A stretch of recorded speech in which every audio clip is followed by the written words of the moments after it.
Muy bien, damas y caballeros, vuelvan a sus asientos para terminar esta jornada interesante de buenas ideas.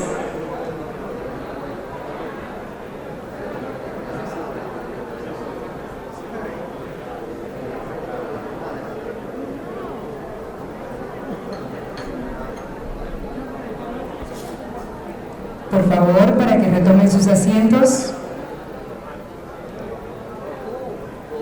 porque lo que viene ahora es muy interesante.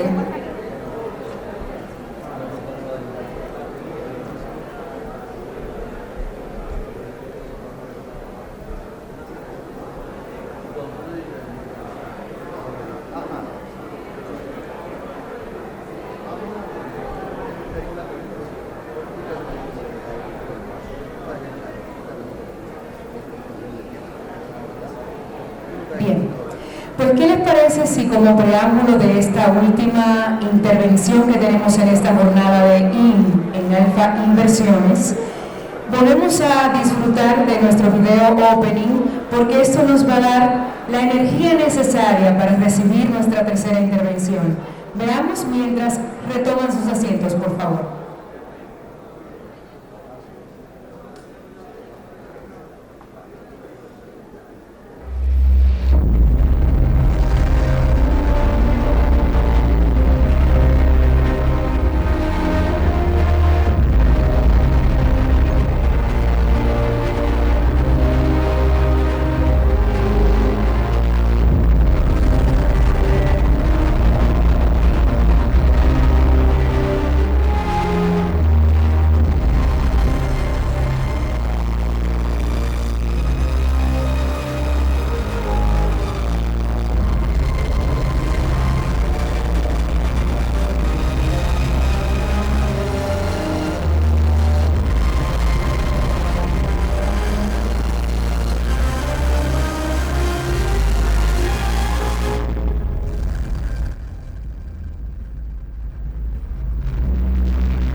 Solamente los que se atreven en este mundo a pensar diferente y accionar diferente son los verdaderos instigadores de grandes cambios. Y este es el preámbulo de nuestra última intervención, llamada Alianzas Público-Privadas en el Desarrollo Tecnológico Exponencial de la República Dominicana. Vamos a recibir en esta ocasión a una persona que tiene una vasta experiencia en la arquitectura, tiene mucha experiencia también en las relaciones internacionales y es, como me gusta llamar, un provocador de buenas ideas. Que venga con nosotros el arquitecto Rodrigo Arboleda de Fast Track Institute. Un aplauso para él. Muy buenas tardes. Soy Rodrigo Arboleda y soy arquitecto, y ustedes se preguntarán qué demonios hace un arquitecto hablándonos de tecnología, ciencia, innovación y de educación y empleo. Por caprichos del destino me gradué en la Universidad MIT en Boston, y por haber sido compañero de clase de la persona que se convirtió en uno de los grandes gurús de la tecnología, llamado Nicolás Negroponte, me tocó trabajar en los años 80 en desarrollar el programa de educación a distancia en la parte tecnológica del entonces presidente Belisario Betancur de mi país natal, Colombia. Desde eso me picó el bicho de la educación, la tecnología. He sido durante muchísimos años lo que llaman en inglés visiting scholar o académico visitante del Media Lab del MIT, y en los últimos años me tocó dirigir a nivel mundial el programa de una computadora por niño, conocido también como One Laptop per Child, donde alcanzamos a entregar como una fundación sin fines de lucro 3 millones de computadores en 51 países, 21 lenguas distintas, incluyendo muchas lenguas que estaban en vía de extinción por inercia, como el quechua, el aymara, el guaraní, el zulu, el swahili, el sihuani y algunas de Asia y de Nepal. Bueno, les cuento que estamos en el umbral de un cambio fundamental en la era de nuestro planeta. Un cambio como jamás se había visto en la historia pasada. Y ese cambio tiene que ver mucho con el tema tecnológico. Mi charla de esta noche va a tratar de llevarlos a ustedes de la mano para que entiendan muy bien ciertos términos y ciertos conceptos que están inherentes a este cambio fundamental en la vida del hombre y del planeta, y cómo nosotros podemos tratar de sacarle partido a todos estos cambios. Decimos que estamos ante problemas fundamentales y dilemas fundamentales en nuestros días. Como les digo, un umbral de una nueva era en nuestras sociedades. Decimos que de transformaciones radicales, pero muchas veces no entendemos muy bien qué es lo que queremos decir. ¿Por qué no entendemos? Pues porque hay algunos conceptos que no están bien entendidos por las sociedades. Hagamos un poco de historia. Miren ustedes lo que ha significado el aumento de la población mundial a lo largo de la historia. Estuvo más o menos plana prácticamente hasta las finales del siglo XVIII, principios del siglo XIX, y de repente la población mundial va en aumento. La población mundial actual está alrededor de los 7.000 millones de almas. La población proyectada para el año 2050 estará por el lado de 9.500 a 11.000 millones de almas. Todo depende de qué tan rápido siga creciendo África y la India. Estas es más o menos las predicciones de cómo irá a crecer la población mundial, dependiendo de que se acelere o desacelere alguna de estas dos regiones fundamentales del mundo. La sostenibilidad del planeta Tierra hoy en día, con 7.000 millones de almas, si fuéramos a tener estándares de vida en todo el mundo iguales a los de Europa, apenas tendría el planeta Tierra capacidad para sostener 2.000 millones de los 7.100 millones de almas. Y si fuéramos a sostenerlo bajo los estándares de vida norteamericanos, a duras penas el planeta Tierra podría con 1.500 millones de almas. Las expectativas de la vida actual, en general, por todo el mundo, está alrededor de los 71 años. Las expectativas de vida en el año 2050 están alrededor de los 84 años. Entonces, el número de personas proyectadas en edad superior a los 60 años del año 2050 estará por los lados de 2.000 millones de almas. Y el número de personas en edades superiores a los 80 años en esa misma época estará en los lados de 800 millones de almas, con 80 años. Hemos sido muy exitosos en prolongar la vida útil del cuerpo humano, mas no hemos sido igualmente exitosos en prolongar la vida útil de la mente humana. Los desafíos bajo estas predicciones son enormes. ¿Qué vamos a hacer para alimentar estas 2.500 a 4.000 millones de almas adicionales? ¿Y de dónde vamos a sacar los alimentos? Si seguimos cultivando la tierra como la venimos cultivando para alimentar 7.000 millones de almas, vamos a arrasar con todas las selvas disponibles que producen oxígeno, vamos a acabar con la vida marina por la cantidad de salinidad en el aire y un pH demasiado ácido, y vamos a acabar con el planeta Tierra. ¿Cómo vamos a mantener esta población de 9.500 a 11.000 millones de almas saludables mental y físicamente? Y más aún, ¿cómo vamos a hacer las dos cosas sin acabar con el planeta Tierra? Esos son los grandes dilemas de la humanidad en este momento. Todo esto se podría resolver con una sola palabra, y la palabra se llama innovación. Pero tengamos presente que la palabra innovación ha sido tan manoseada, todo el mundo habla de innovación, que muy poquita gente verdaderamente entiende de qué se trata y ha perdido su brillo por lo que hemos usado y abusado de la palabra. ¿Qué entendemos por innovación? Por lo menos les voy a dar una definición que hemos utilizado mucho en MIT, que es la siguiente. Es una idea que se convierte en un invento que puede ser patentable, y una patente que es susceptible de crear réditos por propiedad intelectual. En otras palabras, es una idea que sea fundamental en cambio y no una idea que sea incrementalista en el cambio. Es una idea que cambie paradigmas y no simplemente que incremente temporalmente unas curvas históricas de las cosas. Volvamos al presente entonces. Vivimos, como dijimos anteriormente, en una época de cambios radicales y decimos que son exponenciales. También es importante que entendamos muy bien la palabra exponencialidad, que es muy poco entendida por el común de las gentes. Si yo les digo a ustedes que estoy caminando 30 pasos en el mundo lineal o aritmético, ustedes me van a ver caminando y más o menos van a saber que al final de los 30 pasos yo voy a llegar a una distancia que ustedes más o menos se imaginan fácilmente en su mente.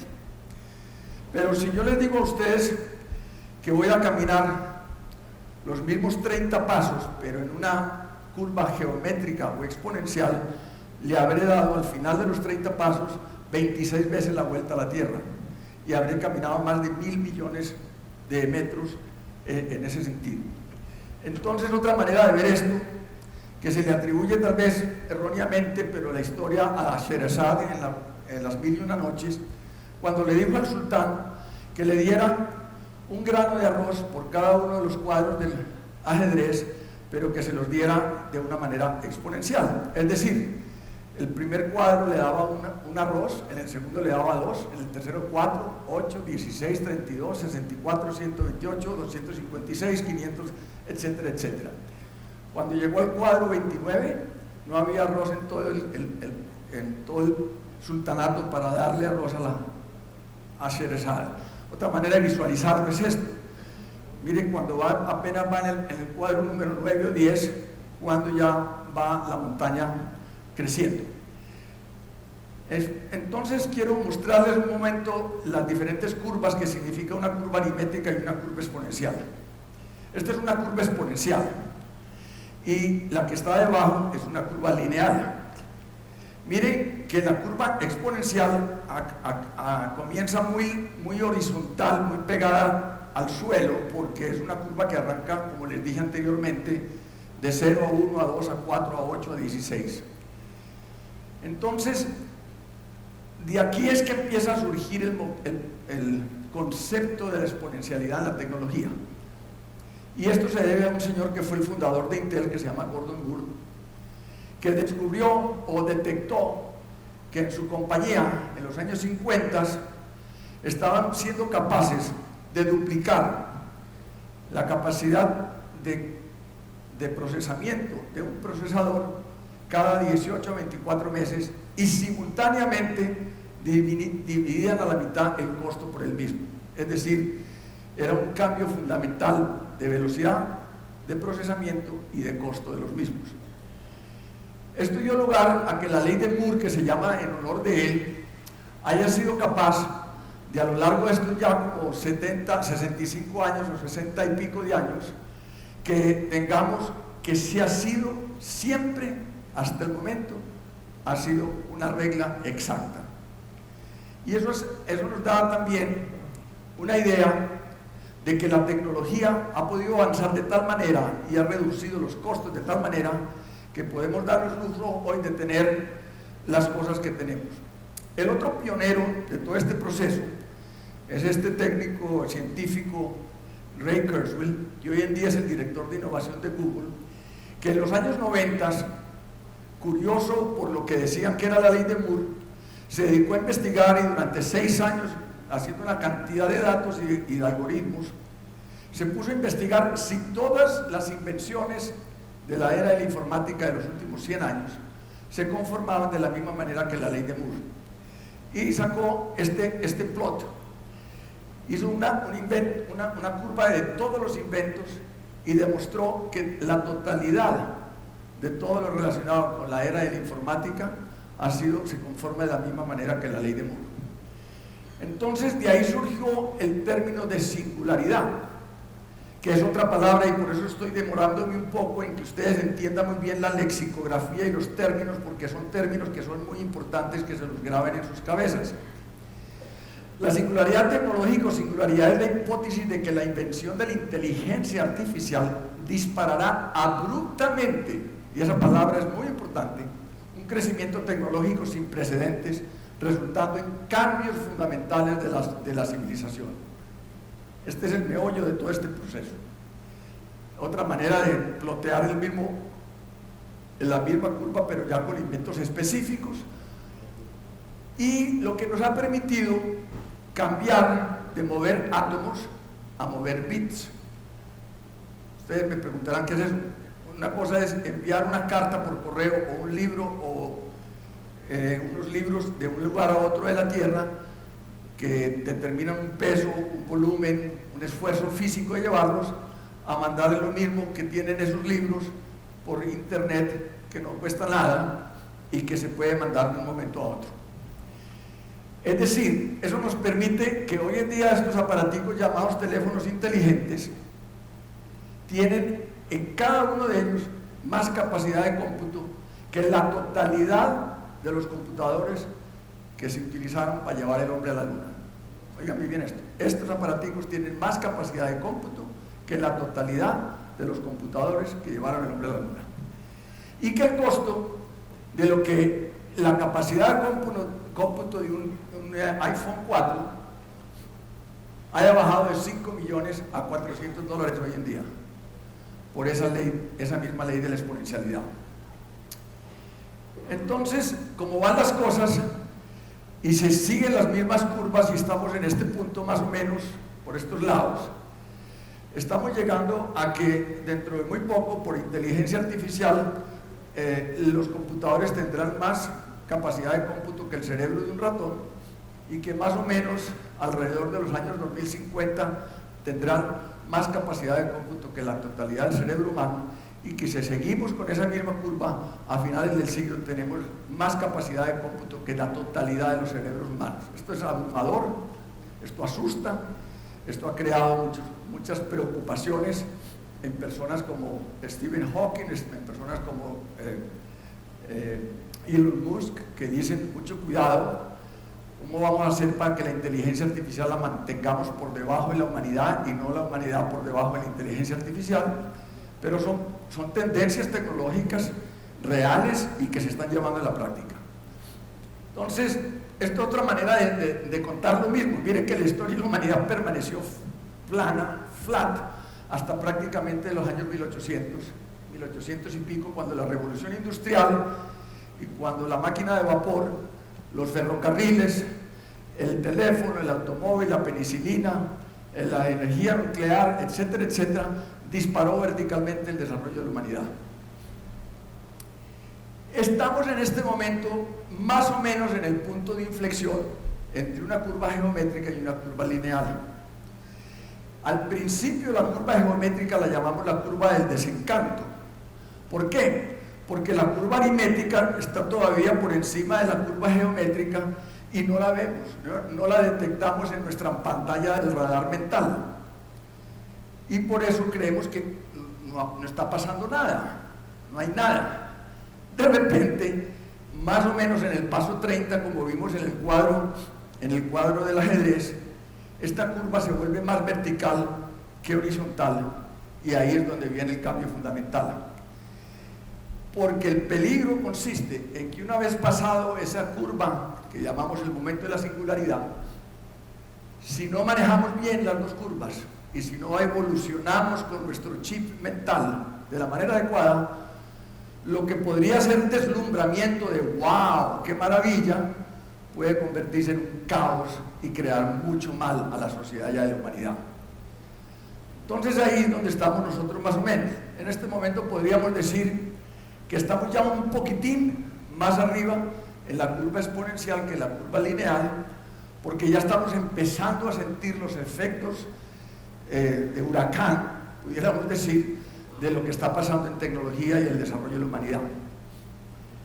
Lo que pasa es que uno de los grandes problemas, y por eso me perdonan que haya demorado tantos minutos en explicar estos 2 o 3 conceptos básicos, porque esto es una de las cosas que más está perjudicando en este momento, el entender los momentos importantes en las sociedades en que estamos. La gente y la sociedad no entienden bien la correlación de una curva geométrica y una curva exponencial y una lineal. Entonces de ahí surge que hace unos años un grupo de científicos y empresarios muy de avanzada, como son Peter Diamandis y Salim Ismail, con quien yo trabajo, ahora les explicaré por qué hago yo con Salim, y Ray Kurzweil y Elon Musk y varias otras personas más, decidieron crear una universidad que no es una universidad porque no tiene pensum. El pensum cambia cada mes o cada 2 meses porque los cambios son tan fundamentales que no tienen pensum o currículum, y que tuvieron muchos problemas para que le dejaran poner la palabra universidad precisamente por eso, porque no creen en los currículos. Crearon esta universidad que se llama Singularity University en Palo Alto, en California. Y lo que les voy a contar de aquí en adelante tiene mucho que ver con todo ese desarrollo y por qué estamos hablando aquí de todas estas cosas. Y la idea es que nosotros necesitamos concentrar nuestra inteligencia y nuestra capacidad de gestión en resolver problemas locales, pero con capacidad de que sean aplicables globalmente, como mínimo a 1.000 millones de personas. Que si trabajamos un problema local, esa solución local sirva para 1.000 millones de personas. Esa es más o menos la filosofía con la cual se trabaja en este tipo de cosas, y que todas están metidas dentro del milenio y de todas las políticas de las Naciones Unidas y todo lo demás. Les voy a dar algunos ejemplos. Yo he trabajado mucho en África cuando llevaba computadores a todas estas regiones. Esto es en Ruanda, donde entregué 750.000 computadores en los lugares más remotos que ustedes puedan imaginarse, y donde durante la época de lluvias no hay manera de llegar a las aldeas, y por lo tanto no tienen acceso a que se les lleve alimentos o comida o medicinas. Y si siguiéramos por el camino actual, se demorarían 50 años en encontrar soluciones. Pues surge una tecnología que apenas lleva unos 6 o 7 años, y que esa sí que es cierto que se está desarrollando a mayor velocidad inclusive que la ley de Moore. El tema de los drones se está desarrollando a una velocidad, se duplica cada 12 a 14 meses la capacidad de carga y se baja a la mitad de costo. Y eso lo utilizamos y se logró hacer que pudiéramos llevar de una aldea a otra las medicinas básicas y los alimentos, saltando por encima de todas las partes donde no haya carreteras posibles. La tecnología drone es bien interesante. En este momento estamos estudiando en mi ciudad natal, Medellín, la posibilidad de empezar a hacer un corredor de drones que vaya entre Medellín y el aeropuerto internacional para descongestionar la carretera que sube de Medellín a Río Negro, y crear así de esa manera una manera alterna de mover la carga que se mueve entre ciudades. La otra manera que hay es que por ese motivo se ha podido hacer un salto de rana, y en este momento hay otras aplicaciones adicionales, como la posibilidad de sembrar árboles y reforestar el mundo con capacidad de sembrar hasta 1.000 millones de árboles por año utilizando drones. Este es el impacto práctico de tecnologías que jamás hubiéramos podido creer hace 10 años y que eran más bien temas de ciencia ficción. Nuevamente, esta es la misma curva anterior vista de una manera distinta. Es exploteado los cálculos por segundo por cada $1.000 entre todas las cosas que se han sucedido hasta el momento. Como les dije anteriormente, el cerebro humano, el cerebro de un ratón, el cerebro de toda la humanidad. Lo que pasa es que hay un cambio tan fundamental que la historia de la humanidad ha estado acostumbrada a manejar la escasez. Y el ejemplo más bobo, pudiéramos decir, o más banal que les puedo dar, es el de una máquina, una cámara fotográfica. Hasta hace 10 años, una cámara fotográfica significaba comprar un rollo de 36 negativos, y sabíamos que no teníamos sino 36 negativos, y que cada impresión digital valía más o menos $1.50, y por lo tanto, si nos íbamos para un safari en África o para el cumpleaños de un sobrino o de un nieto, pues teníamos que cuidar con mucho cuidado esos benditos rollos de fotografía, porque si se nos agotaban en la mitad del viaje quedábamos fritos. Pues hoy en día tenemos que acostumbrar la mente a manejar la abundancia, porque resulta que el costo marginal hoy en día de una fotografía es 0. Y el problema que tenemos hoy en día es: ¿dónde demonios fue que archivé las 434 fotos que le tomé a mi nieto en el cumpleaños de hace 3 semanas y que no supe a dónde los puse? Y que estamos atiborrados de fotografías muchas de ellas malísimas, pero que el solo hecho de discernir cuáles son las que vale la pena retomar es todo un problema mental increíble, ¿no? Entonces, esto es una de las poblaciones donde llevamos los computadores. Cuando tú puedes masificar y democratizar el acceso a información en el mundo, estás cambiando paradigmas fundamentales. Esto es una entrega que hicimos en una ciudad en Nicaragua, en una isla, y cuando todos los niños de una entidad social pueden tener el mismo acceso en calidad y en cantidad que el niño más privilegiado de un Nueva York, de un Tokio o de un Berlín, estás cambiando paradigmas. Les cuento que hay un país que se llama Uruguay, donde la totalidad de los niños, incluyendo niños autistas, niños con síndrome de Down, niños con discapacidades visuales o niños con discapacidades motrices, tienen un computador de estos conectado al internet gratis. Ustedes se imaginan el cambio que va a surgir en unos 10 o 15 años cuando todos estos niños salgan al mercado laboral. Esos son los cambios de paradigma. Viene después otra cosa que se llaman las impresoras de 3D, que ha permitido hacer objetos imposibles de haber sido hechos a mano, por el solo hecho de poder ser hechos de una manera de impresión. Miren, todos estos objetos era imposible hacerlos a mano. Pero entonces, yo no sé si aquí les gusta a ustedes mucho los tatuajes en Estados Unidos y en muchas partes de Latinoamérica, los tatuajes están de moda. Yo les quiero decir que si quieren hacerse un tatuaje, se tatúen estas 3 palabras, ¿no? Estas características de las tecnologías que les voy a comentar tienen las siguientes características. Pónganse un tatuaje aquí en la frente y ahí se las van a aprender bien. La primera es que son exponenciales, ya vimos qué significábamos cuando decíamos la exponencialidad. La segunda, igualmente importante, es que son virales. No necesitan de publicidad para regarse, se riegan de boca en boca. Y la tercera, muy importante, es que son disruptivas. Estas 3 palabras son definitiva parte del léxico que ustedes de ahora en adelante van a tener que aprender a usar y mantenerlo muy bien grabado.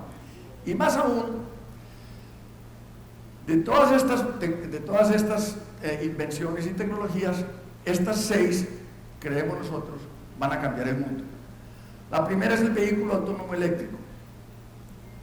Si hay algo que va a cambiar la silueta urbana, yo soy arquitecto y urbanista y se los puedo decir por conocimiento de causa, es el vehículo autónomo eléctrico. Ahora les explico un poco más. La segunda es la de realidad virtual o realidad aumentada. Son 2 diferentes temas. También es importante que aprendan la diferencia. Realidad virtual todo está hecho por el computador. El telón de fondo y los objetos que se mueven son todos hechos por computador. Realidad aumentada, el telón de fondo es real, es como si estuviera tomando una foto aquí, y el objeto que se mueve es un objeto en holografía. O sea que tiene la capacidad de verse en 3 dimensiones y por lo tanto puede darse la vuelta con el telón de fondo todavía igual. Ahora les muestro algo. La tercera va a ser la nanotecnología. MIT acaba de apostarle, y las universidades similares, prácticamente a un ruletazo del rojo al negro.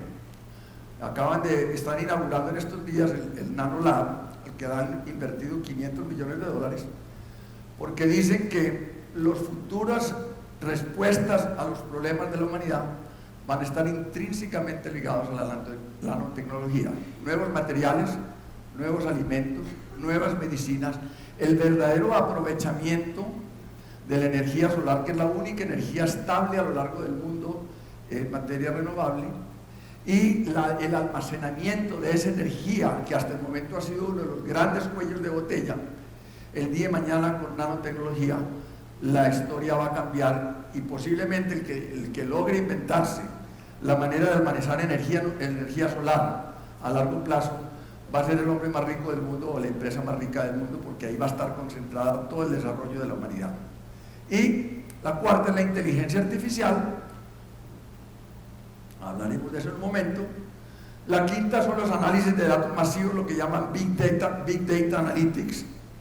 Y finalmente la última palabra importantísima, que ustedes también posiblemente deberían haberla puesto en la de los tatuajes, es la palabra blockchain. Blockchain, ahora hablaremos de eso. Yo estuve ahora en Davos en enero, en el Foro Económico Mundial, y la palabra que más escuché durante los 5 días del foro, en todos los lugares que visité y en todos los pequeños simposios que asistí, fue la palabra blockchain. Pero más importante aún, fueron 2 palabras sufijo de esa palabra, que fueron la palabra confianza y la palabra esperanza. Y les voy a explicar ahora más tarde el porqué. Entonces, ejemplos de estas tecnologías exponenciales y virales y disruptivas que están cambiando el mundo a todos, es esta. Ejemplos de lo que fueron entidades exitosas y entidades que no las supieron ver, entre ellas la más dramática, la más triste, la más deprimente es Kodak, que fueron los inventores de la cámara de fotografía digital y que no fueron lo suficientemente visionarios como para entender que ese invento que tenían puesto, servido en bandeja de plata en su escritorio, no supieron sacarle el partido, y pasó en 2 años y medio de ser la entidad dominante en todo el sistema de fotografía a tener que declararse en Chapter 11 o bancarrota. Eso les cuesta a ustedes. El problema que tenemos, que hemos llamado los efectos Gutenberg, cuando la imprenta de Gutenberg surgió en el medioevo, los monjes se quedaron sin empleo, que eran los que hacían los libros incunables, pero esa absorción de los monjes a que se convirtieran en jardineros de sus propios conventos, más o menos, que era lo que acababan haciendo y meditando, se tardó 40, 50, 60 años. El problema que la gente no entiende muy claramente es que una de las palabras que están influenciadas por la palabra exponencial es el factor tiempo. Lo que antes se demoraba 50 o 60 años en ser absorbido, hoy en día es cuestión de meses o años a lo sumo. Y eso fue lo que le pasó a Kodak, lo que le pasó a Nokia, lo que le pasó a Blockbuster y muchísimas otras más. En cuanto a inteligencia artificial, este es el señor que maneja toda la parte de inteligencia artificial de Google, con quien estamos trabajando un proyecto también en este momento en Medellín. Ahora les cuento un poco. Si hay algo que va a transformar el mundo en este momento es la inteligencia artificial. Ya les hablé un poco de eso, pero esta frase de él es lapidaria, que el que no se meta en inteligencia artificial a leer, a estudiar, a funcionar con eso, se va a quedar atrás. Este es el carro autónomo eléctrico,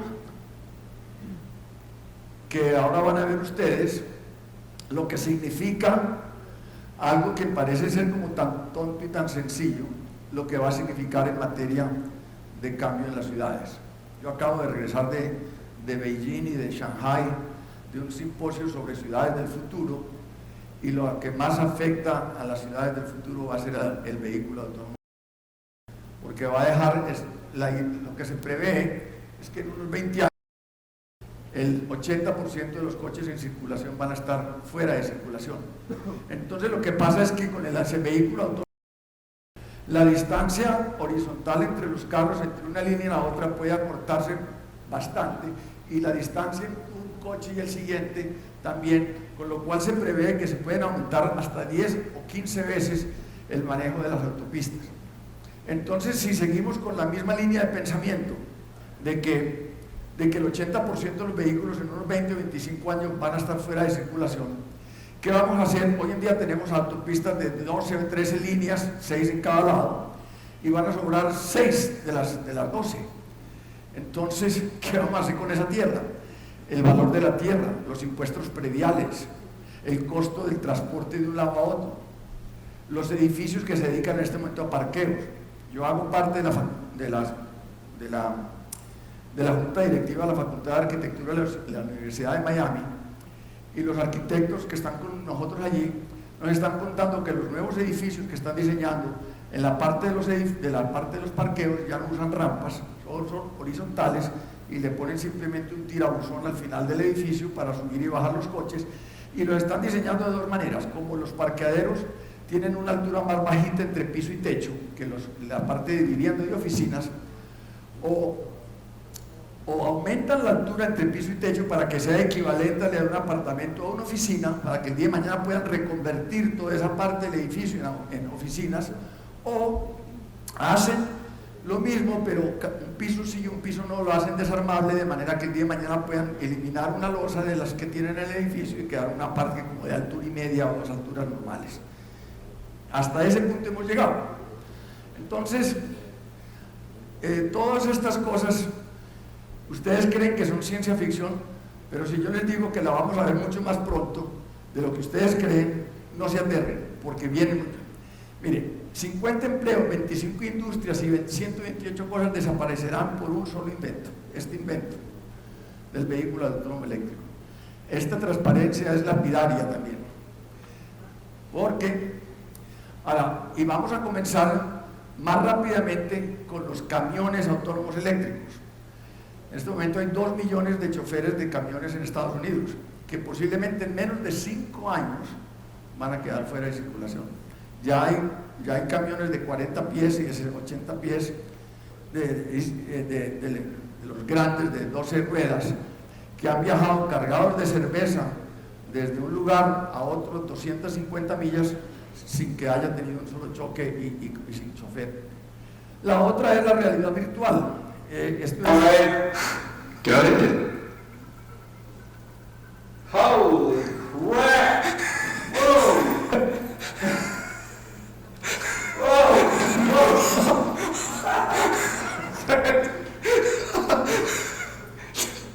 Ahora, pero la más importante para mi modo de ver es la que sigue, que es la de realidad aumentada.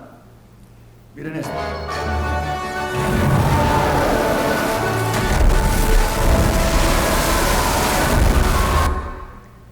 En esta, el telón de fondo es normal y la ballena era en halografía. Entonces, estamos viviendo 40 efectos Gutenberg en el momento, ya no es solo un efecto Gutenberg. Los textos, las enseñanzas, las narrativas, la manera como la gente va a aprender, en menos de 10 años vamos a estar viéndolo de esta manera. De una cosa tan experimental con los sentidos a plena vigencia, que va a cambiar la manera completa como nosotros estamos educando, distrayéndonos, ilustrándonos o culturizándonos. Entonces, hace unos 3 meses dieron el primer premio de $10 millones al aparatito de tamaño de un teléfono que fuera capaz de diagnosticar una enfermedad por medio de una saliva, una gota de una lágrima o un pequeño pinchacito de sangre, que 10 especialistas de la misma enfermedad. Y lo llamaron el tricorder porque es en honor del famoso aparatito que se utilizó en Star Trek, no sé si se acuerdan de la película esta de espacio.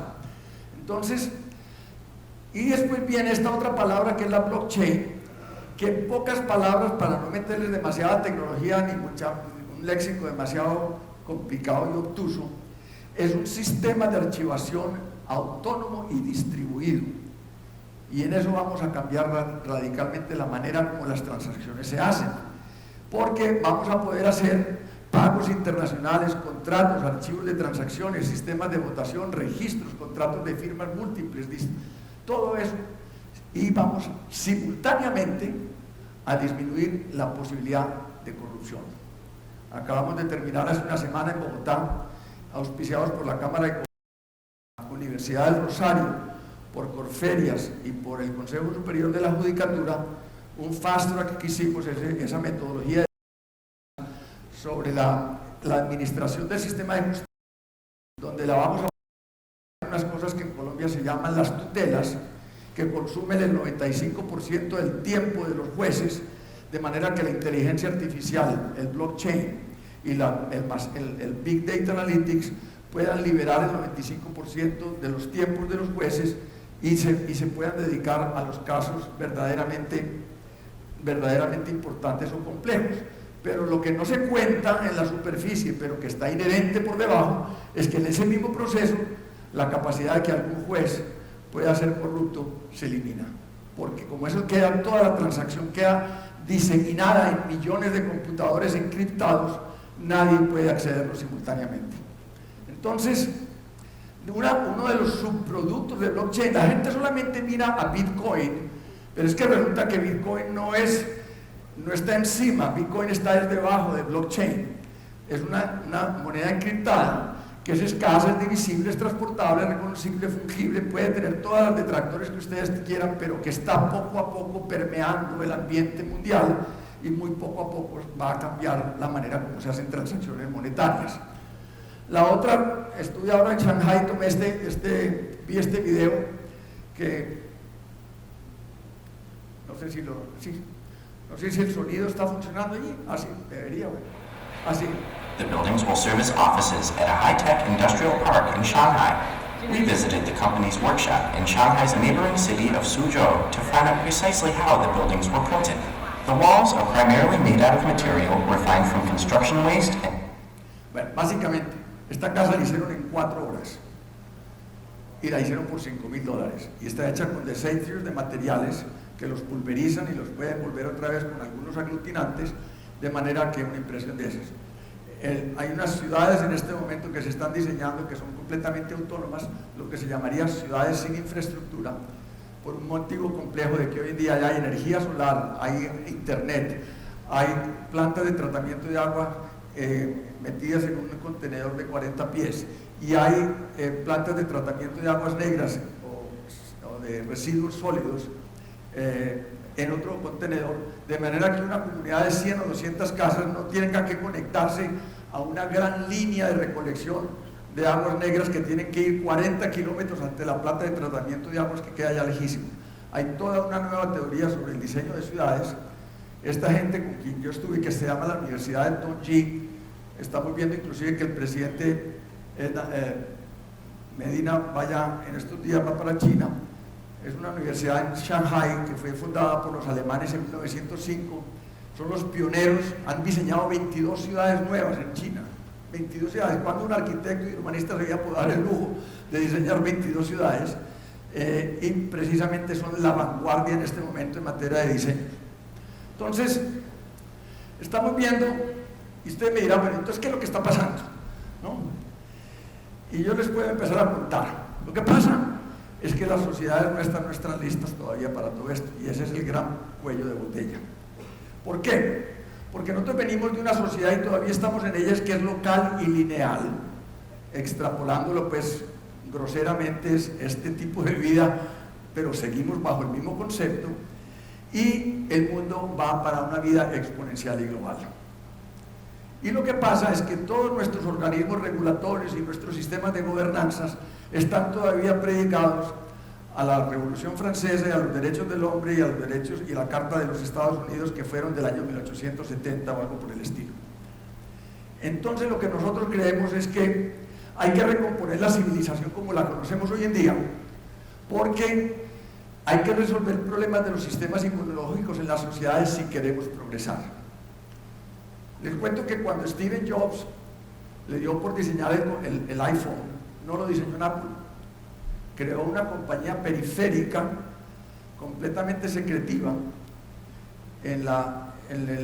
afuera del campus de Apple, y solamente cuando tuvo el iPhone lo suficientemente estructurado como un pionero, como un modelo básico, fue que lo trajo a la mothership, como llamarían allá, porque si no él sabía que los mismos empleados de Apple se lo iban a matar. Y eso es lo que está pasando con todas las sociedades. Cuando yo manejaba el proyecto de One Laptop Per Child, los principales oponentes de todo esto eran los ministerios de educación, porque los ministerios de educación son unos ministerios que manejan un problema de relaciones humanas con sindicatos de maestros. El 80% de su tiempo se mantiene manejando sindicatos de maestros y no tienen tiempo para pensar ni para cambiar cosas pedagógicas.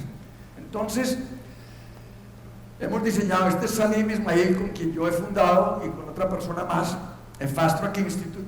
Él fue el director de innovación de Yahoo, fue el cofundador y presidente de Singularity University, y con él hemos montado todo este proceso, donde extrapolamos lo que originalmente estaba orientado para que fuera diseminado en el sector privado y cambiar el chip mental a ejecutivos del sector privado, para que incluyéramos a todos los elementos vivos de una sociedad. Y ahí voy a caer ahora ya rápidamente para terminar en el tema de las alianzas público-privadas, porque para que entiendan muy bien para dónde va la narrativa.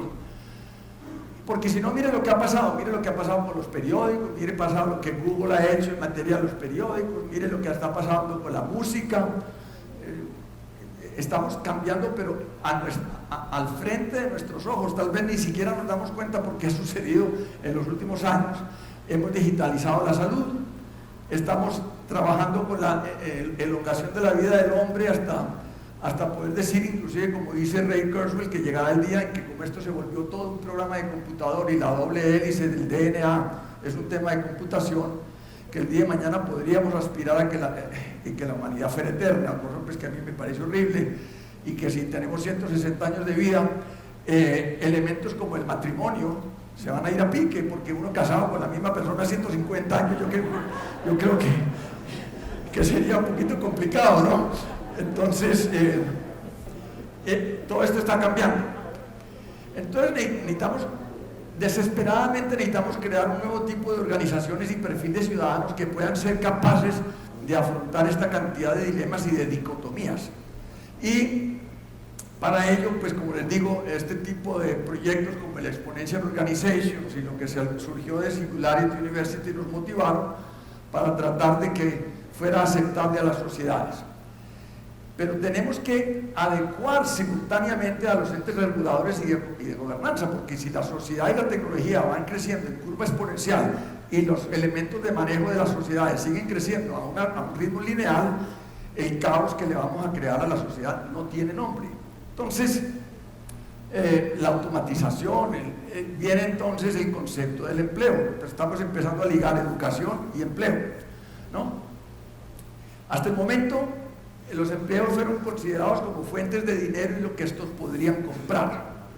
Estamos en este momento en una pequeña transición del empleo como incentivos para realizar contribuciones técnicas y sociales, lo que estamos haciendo hoy aquí.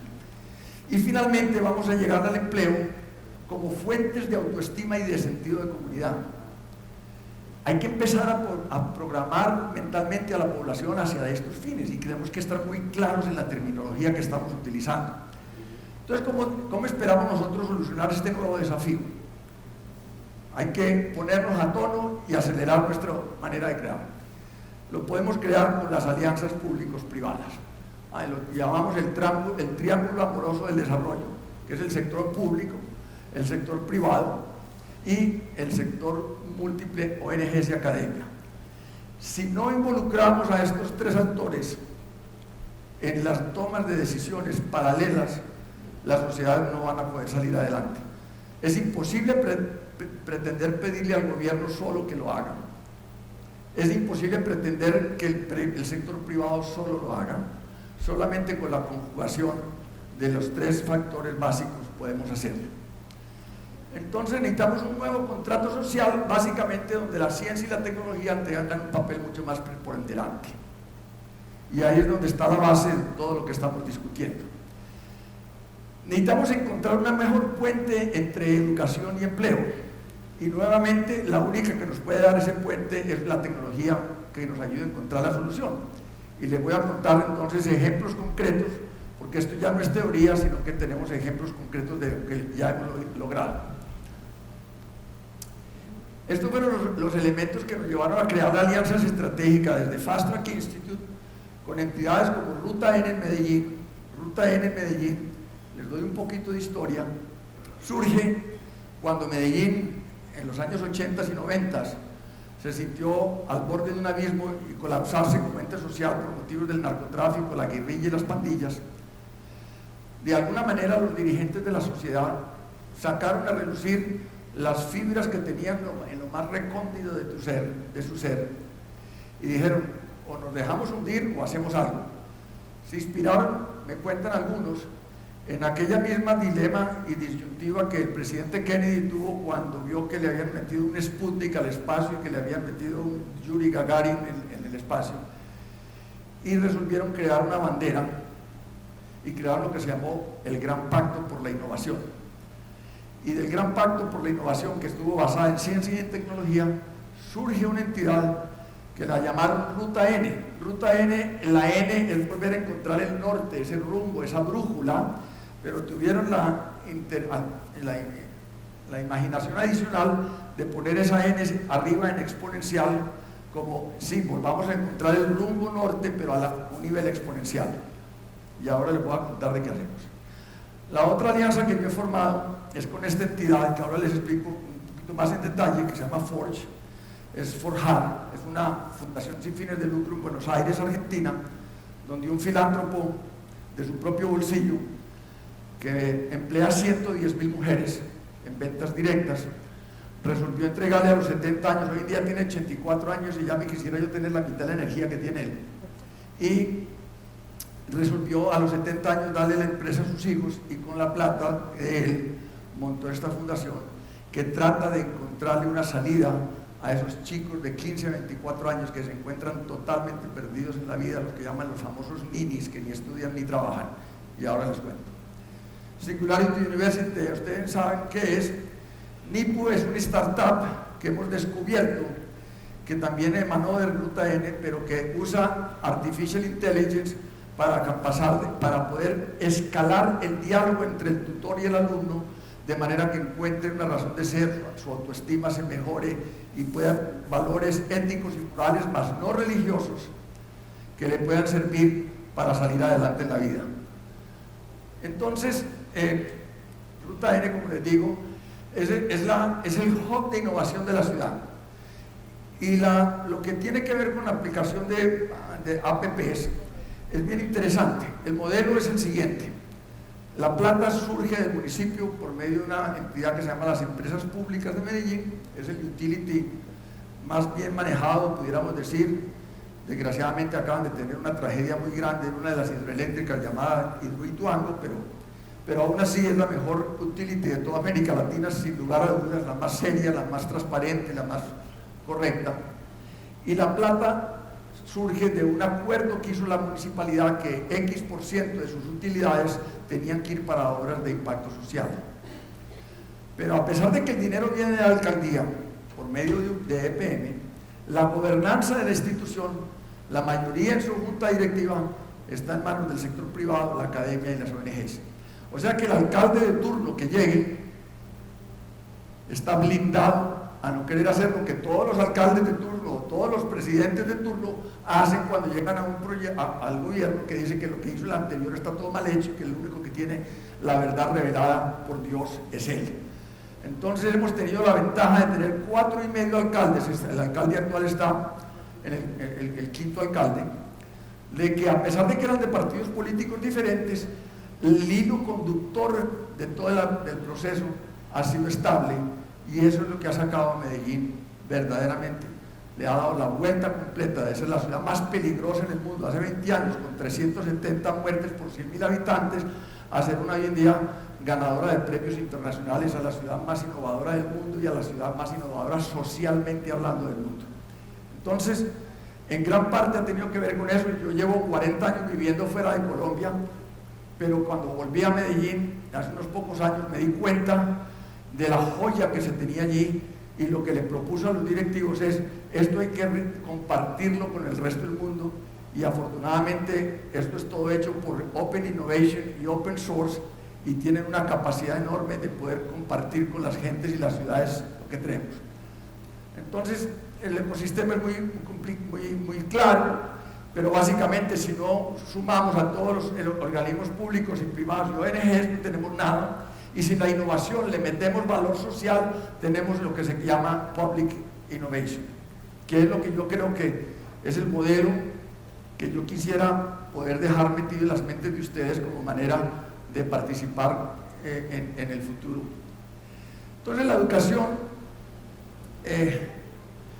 el problema con la educación, y vamos a arrancar ahora en estos días a nivel internacional un simposio sobre el futuro de la educación. Pero ya yo llevo trabajando este tema, como les digo, 30 y pico de años, desde el año 82 en MIT. Pero el problema es que trabajamos la educación todavía desde el punto de vista de la oferta.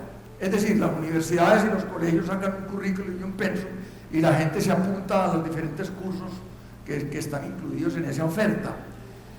Lo que pasa es que el mundo está cambiando tan rápidamente que la gran mayoría de esos muchachos que se meten hoy en día en primero de carrera, en el momento que salgan dentro de 5 años, van a estar obsoletos, porque el mundo está demandando algo diferente. Entonces lo que debemos hacer es utilizar la educación desde el punto de vista de la demanda y no desde el punto de vista de la oferta. Hemos firmado y digo hemos porque yo hago parte formal en una alianza estratégica que tenemos entre Fast Track y Ruta N, un acuerdo con un grupo de compañías en Nueva York, y la han llamado Digital America's Pipeline Initiative, o DAPI. DAPI dice, si usted me produce 100 muchachos, y no les voy a pedir ni diplomas ni qué años de carrera han hecho, sino que les voy a analizar desde el punto de sus habilidades.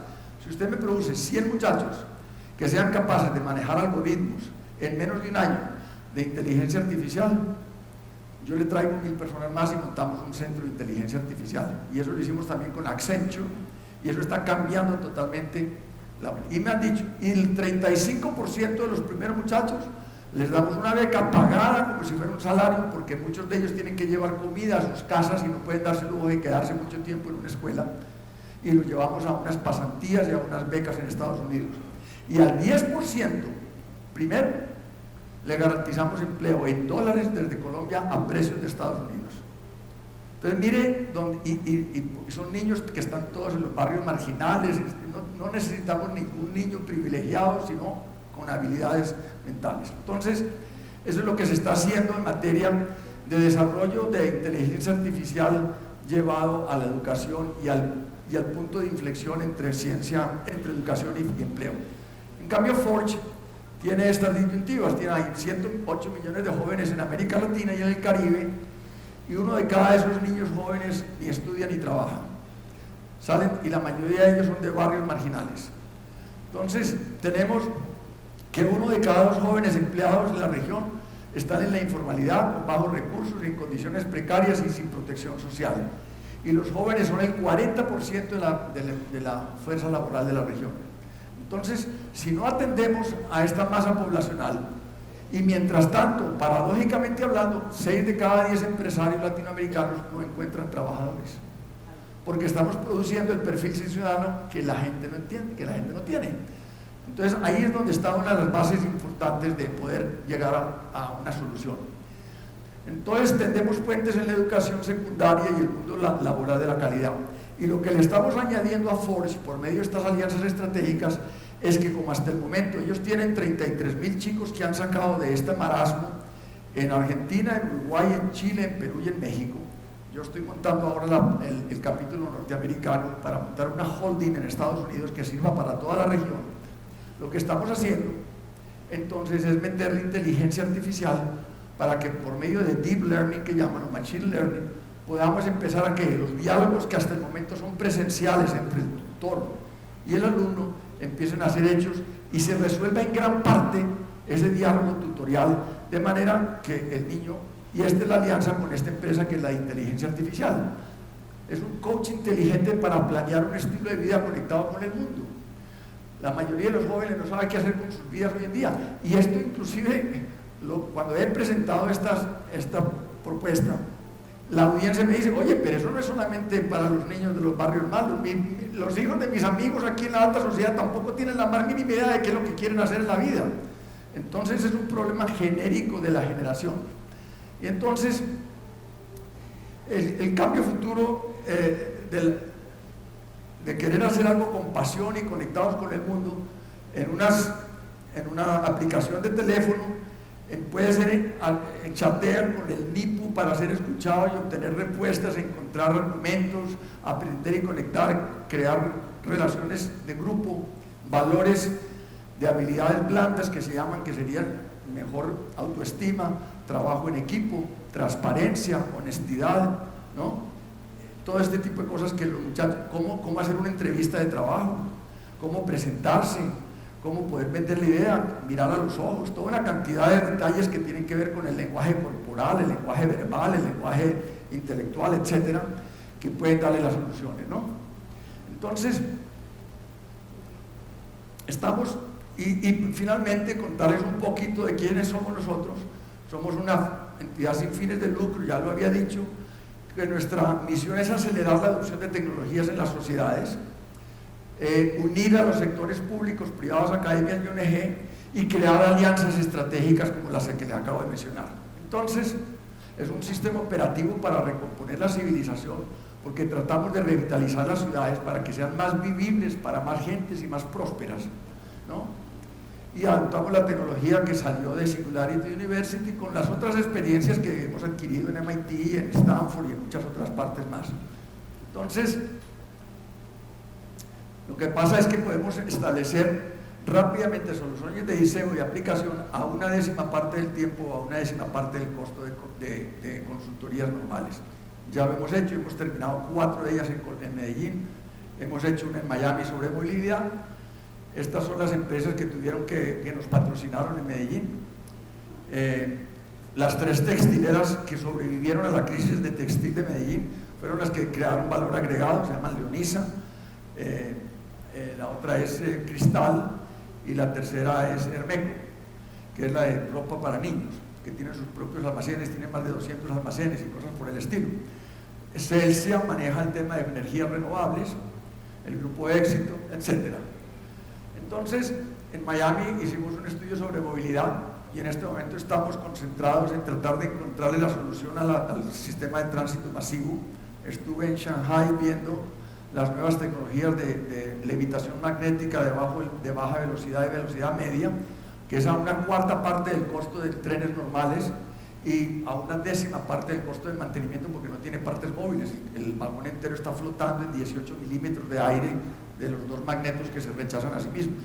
Entonces, como les dije ahorita, la Cámara de Comercio de Bogotá unió a varias empresas del país y a instamentos como la Universidad del Rosario y el Consejo Superior de la Judicatura para la reforma del sistema de administración de la justicia. Entonces, termino aquí como tratando de darles a ustedes cuál podría ser en República Dominicana una manera práctica, concreta, de no hablar en cosas encumbradas que no tengan acento en la realidad. Entonces, lo que yo sugeriría es verdaderamente aplicar el famoso triángulo de desarrollo de Amoroso del desarrollo. Para eso es importantísimo que la iniciativa venga del sector público, aun cuando no necesariamente el dinero tenga que venir del sector público, porque el sector privado tiene manejos de los dineros más prácticos, con accountability, que llaman en inglés, y con un sistema de manejo empresarial. Y que creen instituciones y alianzas como las que dijimos acá y que se pueden replicar inclusive con varias de estas mismas entidades están dispuestas a empezar a compartir por el sistema de Open Innovation y Open Source todas estas experiencias y, por ejemplo, utilicé la misma fotografía de lo que hay allí para decirle que si ustedes ya están unidos en conferencias como estas, el poder de convocatoria está aquí y lo importante es convencer a las gentes, como logré convencer yo a ese grupo de empresas en Medellín que financiaron la totalidad del proyecto de Medellín.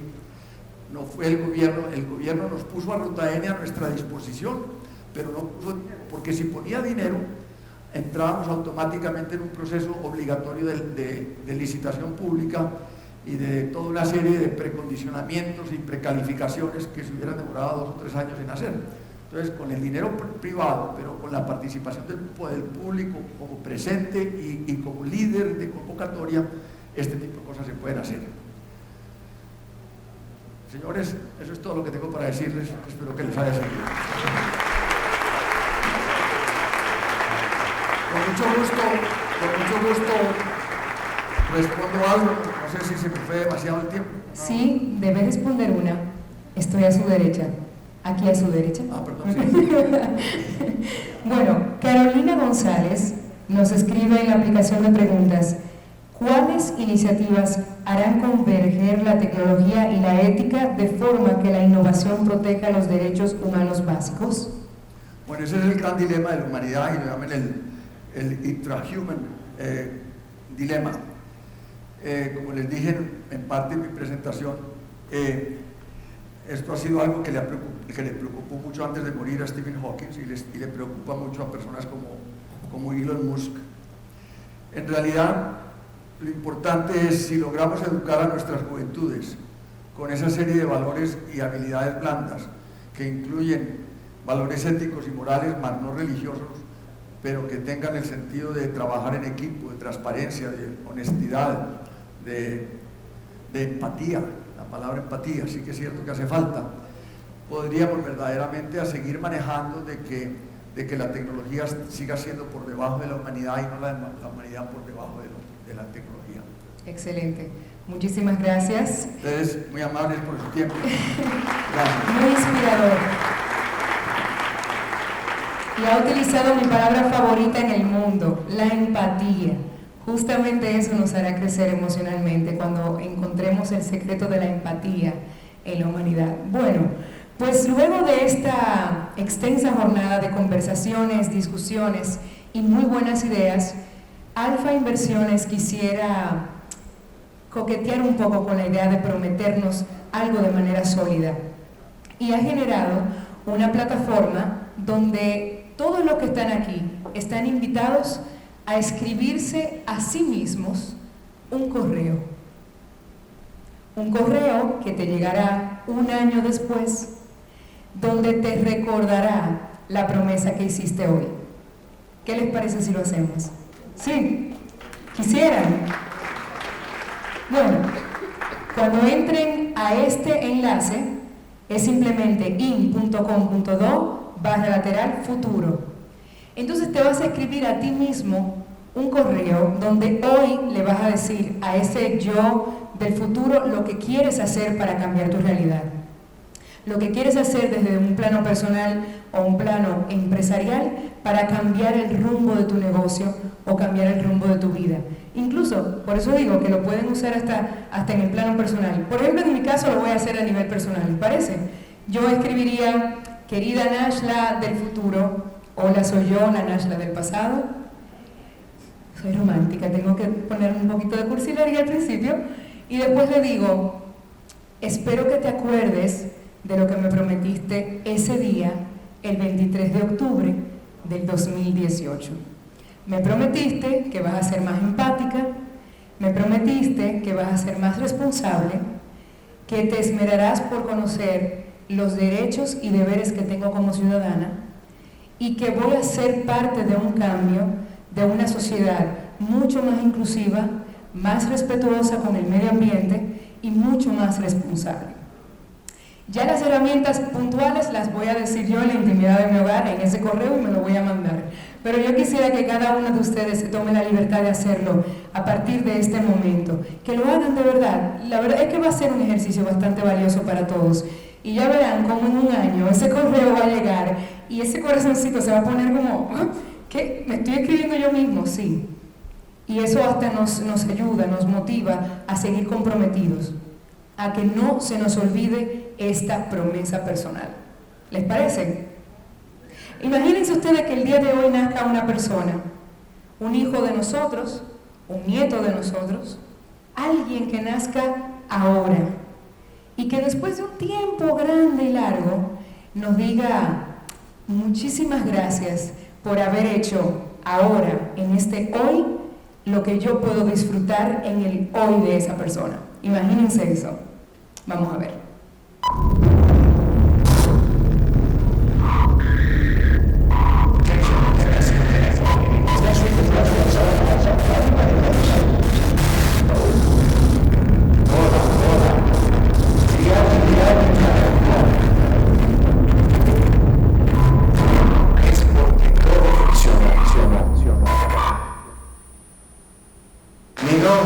Ignacio Núñez, nací en Santo Domingo, el 23 de octubre del 2018. Cerca de esta fecha, un grupo de personas se reunió con el propósito de inspirar a los dominicanos para cambiar el futuro con una idea muy clara: revertir, transformar.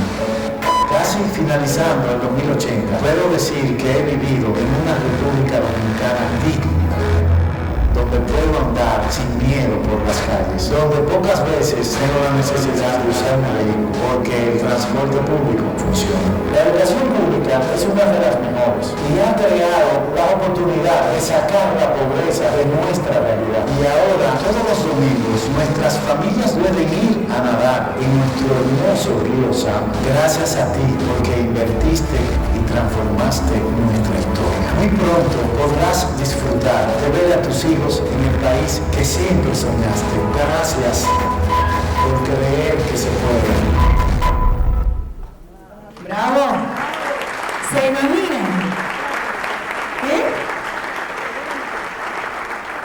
¿Por qué no hacemos la promesa hoy de sacar de nuestras bocas esa famosa frase desalentadora que nos dice: bienvenidos al país de las maravillas, aquí pasa de todo, y nos quedamos trancados, de brazos cruzados sin hacer nada? No, olvidémonos del only in the air, cuando las cosas suceden mal. Este es el momento de hacerlo por nosotros. No esperemos que una entidad ajena a nosotros lo haga, vamos a hacerlo nosotros. República Dominicana es nuestro hijo común, y a mí sí me gustaría que en 50 años haya una persona diciendo: gracias Nashla, gracias a ustedes por haber hecho algo por mí. Y así lo digo incluso en el plano ambiental. Muchas de las especies que están ahora mismo sufriendo por nuestras acciones deliberadas no existirán dentro de muy poco, y nuestros hijos y nietos no podrán ver esas especies. Y digo esto porque me llega muy cerca, y Santiago lo sabe, muy cerca de mi corazón, el tema ambiental. Pero vamos a hacer esto y vamos a transportar este mensaje y este motivo y esta misiva que tenemos ahora en nuestros planos empresariales. Vamos a hacerlo a partir de esta noche, y gracias a Alfa Inversiones por ponernos ese mosquito que nos pica ahora mismo para poder hacer estas diferencias. Gracias por estar acá. Nos vemos en un año. Nos vemos en un año. O bueno, o por correo nos vemos en un año. Muchísimas gracias, y que ahora comience el cambio. Buenas noches.